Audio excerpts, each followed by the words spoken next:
One grain stretches into something long, fragrant, and almost weightless. Another releases so much starch that the cooking liquid becomes a sauce. One must cling tightly enough to hold a sushi roll together. Another becomes so sticky it can be lifted with your fingers. One turns an ordinary pudding purple, and the final grain is not technically rice at all. They may share one supermarket shelf, but they were built for completely different endings. Length changes presentation. Starch changes texture. Aroma can fill a kitchen before the lid comes off. Milling decides whether the brand survives. And the wrong grain can make risotto dry, biryani heavy, or sushi fall apart. These are 8 famous types of rice, and the dish each one was built to become. The rice map. Rice is not one ingredient wearing different colors. Shape offers the first clue. Long grain varieties often cook into slender, separate pieces. Medium and short grain rice frequently sits closer together. But shape is not destiny. Rice starch contains amylose and amylopectin. Higher amylose often supports firmer, more separate grains. More amylopectin generally increases softness and stickiness. Then processing changes the grain again. White rice has the bran and germ polished away. Brown rice keeps those layers. Black rice carries dark pigments in its bran. Washing removes loose starch from the surface. Soaking can promote more even hydration and help certain long grains extend. Neither step is universally correct. The dish decides. Our first grain is prized because it seems to grow longer on the plate. Basmati is built for separation. Its long, narrow grains can extend dramatically during cooking while remaining comparatively distinct. Properly prepared basmati should not collapse into a soft white mass. Its signature is aroma. Toasted, nutty, and often compared with popcorn or pandan. That fragrance comes largely from a compound called 2-acetyl-1-pyrroline. In biryani, separation is more than appearance. Each grain needs space to carry saffron, browned onion, cardamom, meat juices, and steam, without turning the layers into porridge. Cooks often rinse basmati until the water becomes clearer and soak it before cooking.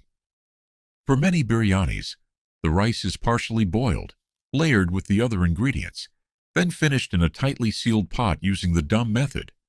Lift the lid and the grains should feel individual, yet connected by aroma. Basmati creates distance between grains. Jasmine rice brings them slightly closer. Jasmine rice is also long grain and aromatic, but it does not behave like basmati. Its grains are usually shorter and plumper.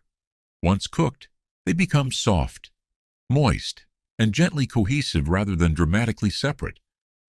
The aroma can feel floral, warm, and popcorn-like. Despite the name, no jasmine flowers are added. The fragrance is natural, and 2-acetyl-1-pyrroline plays a major role here too. That softer texture makes jasmine rice a natural partner for Thai curry. It captures coconut-rich sauce while clinging together well enough to follow a spoon. Trying to force jasmine into basmati-style separation misses its strength. The slight cling is useful. Use too much water, however, and that softness becomes heaviness. Jasmine rice absorbs sauce around the grain. Arborio releases enough starch to help create the sauce itself.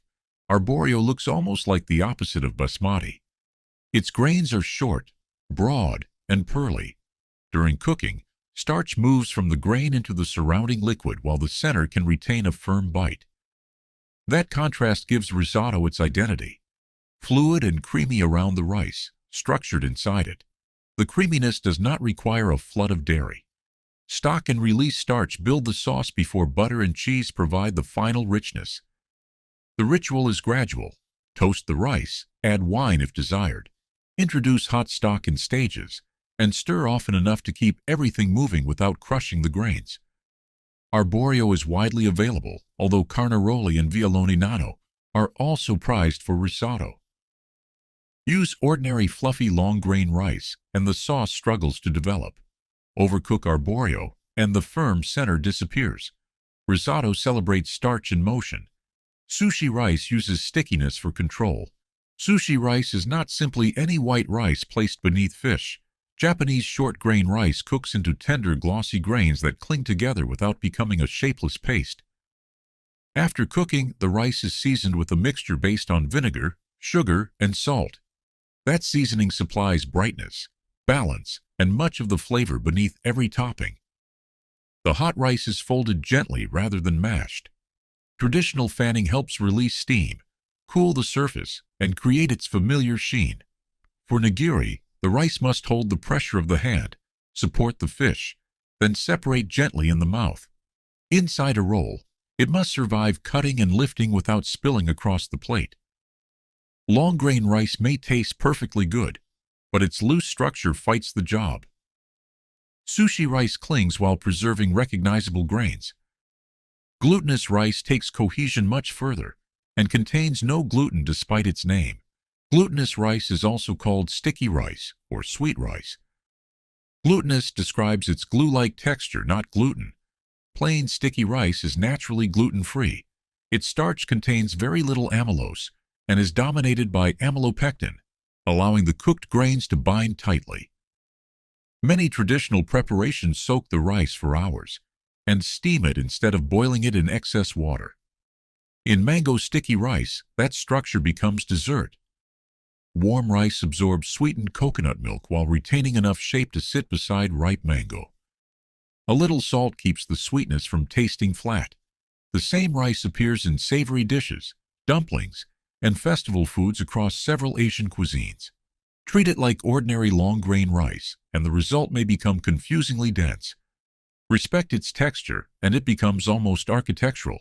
Sticky rice is refined for maximum cohesion. Brown rice keeps the layers milling normally removes.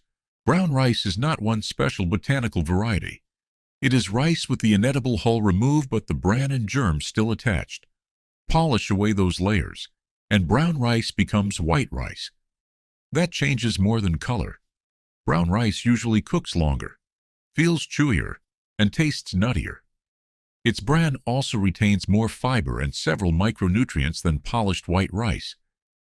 In a grain bowl, that chew becomes an advantage. Brown rice can sit beneath roasted vegetables, beans, greens, eggs, and dressing without dissolving under the moisture.